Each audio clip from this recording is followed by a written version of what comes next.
నమస్తే. ప్రస్తుతం మనతో పాటు ప్రముఖ ఆధ్యాత్మికవేత్త, జ్యోతిష్య వాస్తు పండితులు బ్రహ్మశ్రీ డాక్టర్ గుండెపూడి శివ సుధీర్ శర్మ గారు మనతో ఉన్నారు. సో జూలై మాసంలో పరిస్థితి ఏ విధంగా ఉండబోతుందో గురుగారిని అడిగి తెలుసుకుందాం. నమస్కారం గురుగారు. శ్రీమాత్రే నమః. శ్రీ గురుభ్యో నమః. గురుగారు, జూలై మాసం ఆషాఢ మాసం మేషరాశి వారి పరిస్థితి ఎలా ఉండబోతుంది? ఏళ్ళనాటి శని తాలూకు ఇంపాక్ట్ ఏదైతే ఉందో అది వీళ్ళ మీద ఎంతవరకు పడుతుంది అంటారు? ఎలాంటి జాగ్రత్తలు తీసుకోవాలి ఓవరాల్గా?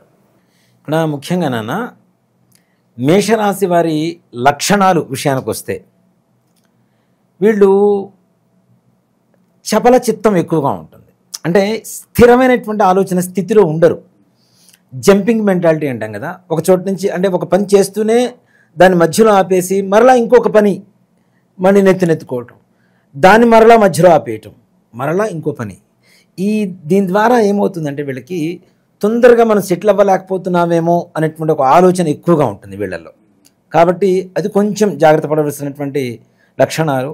ఒక పనిని పట్టుకుంటే దాన్ని విక్రమార్కుల్లాగా ముందుకు తీసుకెళ్ళాలి, అయ్యేంత వరకు దాని మీదనే ఉండాలి. ఇక్కడ వీళ్ళని డివైడ్ చేయడం అనేది చాలా ఈజీ. ఈ రాశి వాళ్ళని ఒక పని చేస్తూ ఉంటారు, ఈ పని నుంచి నాన్న ఇట్లా కాదు ఇంకో పని చేయి ఇంకా చాలా బాగుంటుందని చెప్తే టక్కని చంపైపోతారు. ఎవరితో ఆలోచన చెప్పరు, ఏమీ ఉండదు. ఇక్కడ అంటే స్వబుద్ధి సుఖం చేవ పరబుద్ధి వినాశక అని చెప్పి శాస్త్రం ఉంది.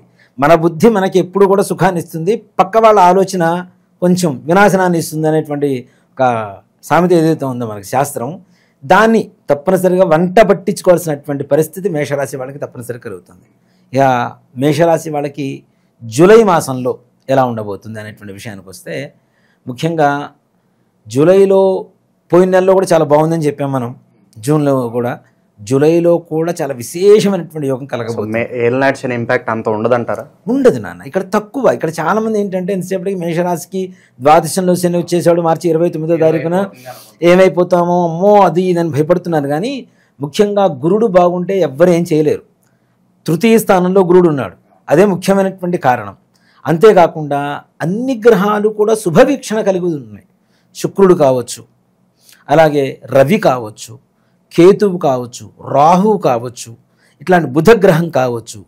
ఇన్ని బాగున్నప్పుడు శని వల్ల వచ్చేటువంటి బాధ పెద్దగా మనకి గుర్తు వచ్చేంత పరిస్థితి కానీ దాన్ని గమనించుకోవాల్సిన పరిస్థితి కానీ ఎక్కడా కూడా పెద్ద కనపడదు. ఇన్ని గ్రహాలు కవర్ చేస్తున్నప్పుడు మెజారిటీ కదా, 8 గ్రహాలు బాగున్నాయి, ఒక్క గ్రహమే బాగాలేదు, దానివల్ల పెద్ద ప్రభావం అయితే చూపించేదా. సో కాబట్టి దానివల్ల ఏ రకమైనటువంటి ఇది అక్కర్లేదు. కాకపోతే దూర ప్రయాణాలు ఏవైతే ఉన్నాయో వాహన ప్రమాదాలు కొంచెం ఉంటాయి కాబట్టి అవి కొంచెం జాగ్రత్త వహించవలసినటువంటి పరిస్థితి కనపడుతుంది. అలాగే ఈ నెలలో వివాహ యోగం, ఎవరైతే వివాహం కావాలి అని చెప్పి కోరుకుంటున్నారో అలాంటి వాళ్ళకి, అంటే ఆషాఢ మాసంలో పెళ్లి చూపులు ఎక్కడ చూస్తాం గురువుగారు, అసలు ఆషాఢ మాసంలో పెళ్ళిళ్ళే కుదరవు కదా అంటే, ఇప్పుడు కొంచెం అప్డేట్ అయ్యారు కదా జనాలు. ఇళ్లల్లో పెళ్లి చూపులు చూసుకోకుండా కాఫీ డేల్లో, కాఫీ షాపుల్లో, టెంపుల్స్లో పెళ్లి చూపులు చూసుకుంటూ కూడా అభిప్రాయాలు తెలుసుకోవడానికి ఈ రకమైనటువంటి ఆలోచన ప్రయాణాలు కూడా చేస్తున్నారు. కాబట్టి అలాంటి వాటి ద్వారా కూడా ఓకే ఇది మేము ఫిక్స్, ఈ అమ్మాయిని నేను పెళ్లి చేసుకుంటాను, ఈ అబ్బాయిని నేను పెళ్లి చేసుకుంటాను అనుకునేటువంటి పరిస్థితి తప్పనిసరిగా ఈ జూలై నెలలో అవ్వడానికి అవకాశాలు ఉన్నాయి. అలాగే ఏవైతే రుణ బాధలు ఉన్నాయో, అప్పులు తీసుకొని అప్పుల బాధల్లో కూరుకుపోయారో వాళ్ళకు కూడా కొంతమేరకు ఊరట కలిగేటువంటి అవకాశం ఉంది. ఇచ్చిన డబ్బులు వెనక్కి రావడానికి కూడా మంచి సమయం తప్పనిసరిగా. వీళ్ళు ఎన్నో రోజుల నుంచి అప్పులు ఇచ్చాము, వీడు ఇస్తాడా ఇవ్వడా, వదిలేద్దామా, ఇవ్వకపోతే ఎలా. ఇప్పుడు బాగా ఉన్నవాడికి ₹1,00,000 ఇవ్వడంలో పెద్ద ఇది కాదు. ₹1,00,000 అంటే అది కూడా సామాన్యమైన విషయం కాదు. కానీ ఒక 10 లక్షలు ఉన్నవాడికి ₹1,00,000 కూడా చాలా విలువైనటువంటి ధనమే అది. అలాంటి వాళ్ళు కూడా బాధపడుతుంటారు, ఇచ్చాం డబ్బులు ఇచ్చాం, ఇవ్వలేకపోతున్నాం. ఇప్పుడు నిజంగా చెప్పాలంటే మా దగ్గర జాతకాలకు వచ్చినప్పుడు, గురువుగారు డబ్బులు ఇచ్చామంటే వెనక్కి రావట్లేదండి అంటే, ఇప్పుడు సర్వసాధారణంగా మనం ఏమనుకుంటాం, 20 లక్షలు ఇచ్చారో, 30 లక్షలు ఇచ్చారో, 50 లక్షలు ఇచ్చారో అనుకుంటాం. వాళ్ళని అడిగితే ₹1,00,000. అప్పుడు అర్థమవుతుంటుంది అనమాట, అరే సర్వసాధారణమైనటువంటి వ్యక్తులు కూడా ఉన్నారు, వీళ్ళకు కూడా ఇది కూడా నిజంగా భారమే కదా అనిపిస్తూ ఉంటుంది. సో కాబట్టి ఇచ్చిన డబ్బులు వెనక్కి రావడానికి ప్రయత్నం, గట్టిగా అడిగి తీసుకోవడానికి ప్రయత్నం చేయండి, తప్పనిసరిగా సఫలీకృతులు అవుతారు ఆ విషయంలో. అలాగే సంతానం కోసం ఎదురు చూస్తున్నటువంటి వాళ్ళకు కూడా సంతాన యోగానికి ఏ రకమైనటువంటి ఇబ్బందులు లేవు. ఈ నెలలో తప్పనిసరిగా మనం కన్సీవ్ అవ్వటం ఇట్లాంటివి తప్పనిసరిగా జరిగేటువంటి అవకాశాలు ఉన్నాయి. అలాగే లోపల ఉన్నటువంటి పిండానికి తగినటువంటి జాగ్రత్తలు తీసుకోవాల్సిన అవసరం కూడా కనపడుతుంది. కింద పడడాలు ఇట్లాంటివి కూడా జరుగుతుంటాయి. కాబట్టి కొంచెం జాగ్రత్త వహించండి. తద్వారా లోపల ఉండేటువంటి బిడ్డ కూడా క్షేమంగా ఉంటాడు. అలాగే ఇంట్లో పెద్దల అనారోగ్య పరిస్థితి నుంచి కూడా ఆరోగ్య పరిస్థితికి చక్కగా మెరుగుపడటం, అనారోగ్య పరిస్థితి ఆరోగ్యవంతులుగా అవ్వటం, అనుకున్న పనులు అనుకున్నట్టు అనుకున్న సమయానికి పూర్తయ్యేటువంటి మార్గం తప్పనిసరిగా మేషరాశి వాళ్ళకి కనపడుతుంది. ఇక నిరుద్యోగులకు వ్యాపారస్తులకు ఏదైనా సూచన ఉందా గురుగారు? తప్పనిసరిగా ఇక్కడ నిరుద్యోగులకు కూడా నాన్న ఉద్యోగం వెతకులాట స్టార్ట్ చేయండి, 100% ఉద్యోగం దొరుకుతుంది. అలాగే వ్యాపారస్తులు కూడా పక్క వాళ్ళ మీద దృష్టి తీసేసి మీ వ్యాపారం మీద దృష్టి పెట్టండి. ఇక్కడ ఎంతసేపటికి హ్యూమన్ సైకాలజీ, మానవ సహజమైనటువంటి లక్షణం ఏంటంటే మన ఇంట్లో కరెంటు పోతే పక్కింట్లోకి చూస్తాం ఫస్ట్.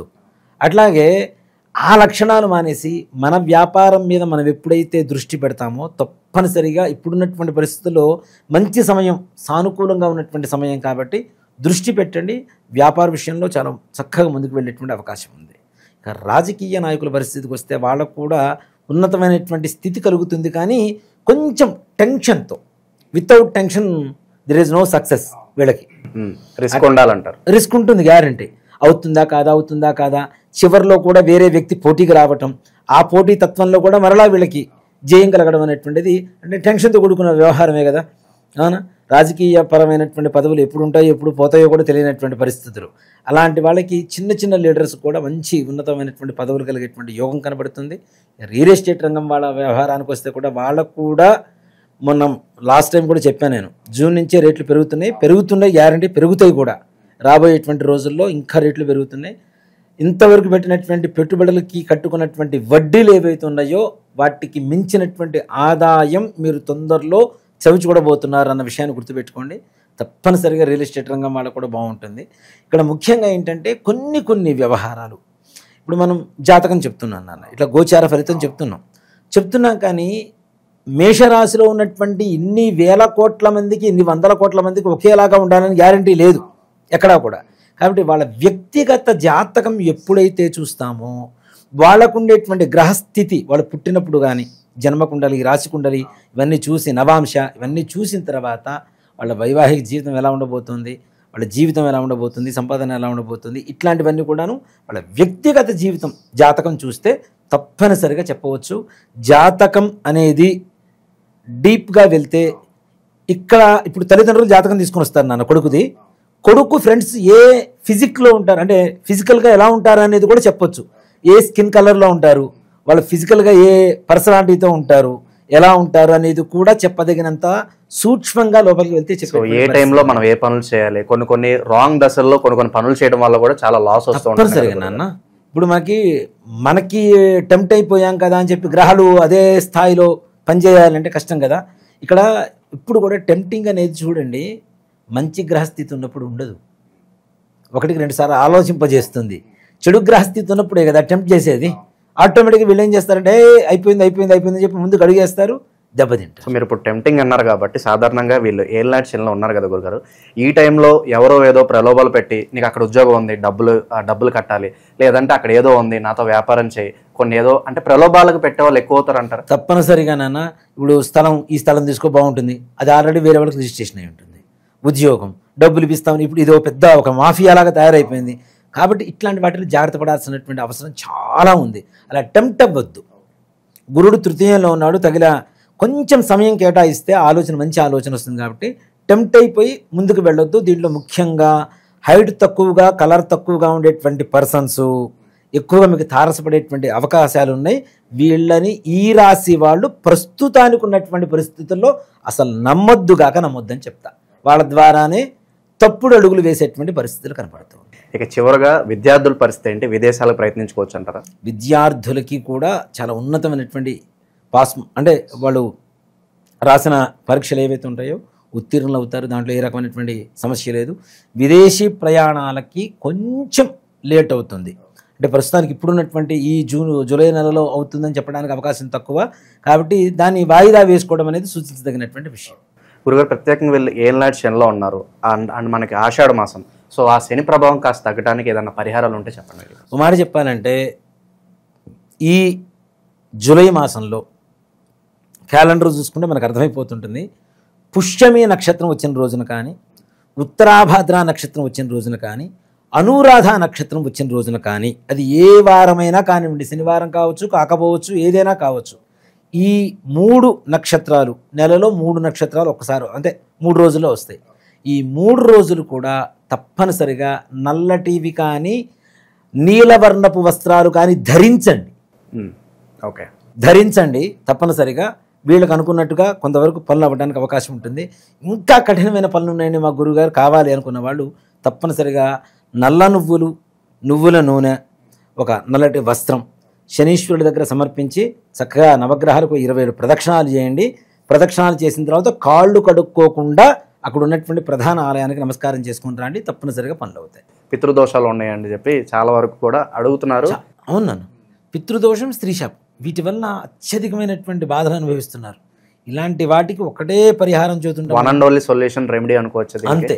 ప్రపంచంలో ఎవరు ఎన్ని చెప్పినా, ఇప్పుడు నేను సుధీర్ శర్మ ఉన్నానండి, సుధీర్ శర్మ లాంటివాడే, సుధీర్ శర్మ కాడు కదా. ఇది కూడా అంతే. చాలామంది చాలా రకాల ప్రయత్నాలు చేస్తున్నారు. అంటే ఎవరికి తోచిన విధంగా వాళ్ళకు చెప్తే అది నిజమైపోదుగా. నిజం చెప్పడమే నిజం కదా. నాకు తోచింది చెప్తే నిజం కాదు, నిజాన్ని చెప్పగలిగితే నిజం అవుతుంది. దీన్ని రకరకాలుగా మారుస్తున్నారు. కానీ గోకర్ణంలో ఉండేటువంటి మోక్షనారాయణ బలి ఏదైతే ఉంటుందో అది అమావాస్య రోజున ఎవరైతే చేయించుకుంటారో వాళ్ళకి సంపూర్ణమైనటువంటి పితృదోష, స్త్రీశాప నివారణ, తద్వారా కనీసం వచ్చే సంవత్సరం నాటికి పూజ చేయించుకున్న రోజు నుంచి సంవత్సరం నాటికి వాళ్ళ జీవితం మారటం అనేది తథ్యం, తథ్యం, సత్యం, సత్యం, పునఃసత్యం. దాంట్లో ఏ రకమైనటువంటి అనుమానం లేదు నాన్న. దాంట్లో ఎంత గొప్పగా ఉంటుందో అంత గొప్పగా ఉంటుంది. దానికి బెస్ట్ ఎగ్జాంపుల్ నేనే చాలు చూసే జనాలు. ఎంతోమంది వస్తున్నారు గురుగారు మీ ఆధ్వర్యంలో, మేము కూడా ఆ గోకర్ణ వస్తామండి, పూజ చేయించుకుంటామండి అని చెప్పి చాలా మంచి రెస్పాన్స్ వస్తుంది. సో పర్సనల్ తప్పనిసరిగా రమ్మని చెప్పండి. అయ్యో తీసుకెళ్తాను, ప్రతి అమావాస్యకి వెళ్తూ ఉంటాం, అమావాస్యకి అక్కడ ఉంటాం, తప్పనిసరి ఇక్కడి నుంచే బయలుదేరుతాం. రాండి, చక్కగా చేయించుకోండి, అన్ని బాధ నివృత్తి కలుగు చేసుకోండి. అక్కడ వివరంగా చేయించేటువంటి గురువు గారిని కూడా ఎంచుకొని మరీ పెడుతూ ఉంటాం మనం, పురోహితులు కూడా. అన్నీ ప్రతి ఒక్క దాంట్లో 1-2 సార్లు ఆలోచించి జాగ్రత్త తీసుకొని వెళ్తుంటాను అన్న. నన్ను నమ్మి ఇంత దూరం వచ్చినప్పుడు వాళ్ళకి మంచి జరగాలి, ఇది ఒకటే. నన్ను అందుకే పుట్టించాడేమనుకుంటాను నేనైతే దేవుడు. అంటే గోకర్ణానికి ఇంతమందిని తీసుకుని వెళ్ళి వీళ్ళ కర్మ నివృత్తి చేయరా అని చెప్పడం కోసమే భగవంతుడు నన్ను పుట్టించి ఈ స్థాయికి తీసుకొచ్చి ఇదే ప్రయాణాలు ఎక్కువగా చేసేట్లుగా చేస్తున్నాడేమో అని నేను భగవంతుడి అనుజ్ఞానుకొని స్వీకరిస్తూ ఉన్నాను. ఆ బాధ్యతలు తీసుకొని చేస్తూ ఉన్నాను. ఓకే, ఏదన్నా పనులు ప్రారంభించేటప్పుడు సాధారణంగా మనం మంచి రోజు కోసం చూస్తాం కదా. వారంలో సోమవారం నుంచి శనివారం వరకు ఏ రోజు బాగా కలిసి వస్తుంది అంటారు వీళ్ళకి? వీళ్ళకి ముఖ్యంగా చెప్పాలంటే చాలామందికి కలిసి రానటువంటి రోజు మంగళవారం వీళ్ళకి బాగా కలిసి వస్తుంది. మంగళవారం చాలా మంచిగా కలిసి వస్తుంది. మంగళవారాన్ని మనం సంస్కృతంలో జయవారం అని కూడా పిలుస్తాం. ఎందుకంటే ఆంజనేయ స్వామి వారు లంకలో సీతమ్మ వారిని మొట్టమొదటిగా చూసింది మంగళవారమేట. చైత్రశుద్ధ పౌర్ణమి రోజున మంగళవారం రోజున చూశారు కాబట్టి ఆయనకి మంగళవారం జయవారం అని పేరు. ఆయన వెళ్ళింది ఆ పని కోసం కదా, జై కలిగింది కదా. కాబట్టి మంగళవారం వీళ్ళు ఏదైనా పనులు అనుకున్నప్పుడు ఉదయం 6 గంటల నుంచి 7 గంటల లోపల కానీ, సాయంత్రం 6 గంటల నుంచి 7 గంటల లోపల కానీ ప్రారంభించమని తప్పనిసరిగా పనులు అవుతాయి. ఓకే, సో నిత్యం వీళ్ళు ఏదన్నా పనులు ప్రారంభించినప్పుడు ముందుకెళ్ళడానికి, అలాగే కొంత పాజిటివ్ రావడానికి ఏదన్నా మంత్రం ఉంటుందా నిత్యం మనం చదువుకోవడానికి? వీళ్ళు అసలు శివ పంచాక్షరీ మంత్రం ఏళ్నాటి శనికి సంపూర్ణమైనటువంటి నివారణ మార్గం. ఓ మాట చెప్పాలంటే ఓం నమ శివాయ ఇంట్లో కూర్చొని ఒక్క 10 నిమిషాల పాటు శివుణ్ణి స్మరించుకొని వెళ్తూ వెళ్తూ శివుడి దర్శనం చేసుకుని వెళ్ళండి, శివాలయ దర్శనం చేసుకుని వెళ్ళండి, తప్పనిసరిగా పనులు అవుతాయి నాన్న. మేషరాశి వాళ్ళకు ఓవరాల్గా జూలై మాసం ఏ విధంగా ఉండబోతుంది మీ మాటలు అద్భుతంగా వివరించారు గురుగారు. ధన్యవాదాలు. శ్రీమాత్రే నమః. శ్రీ గురుభ్యో నమః.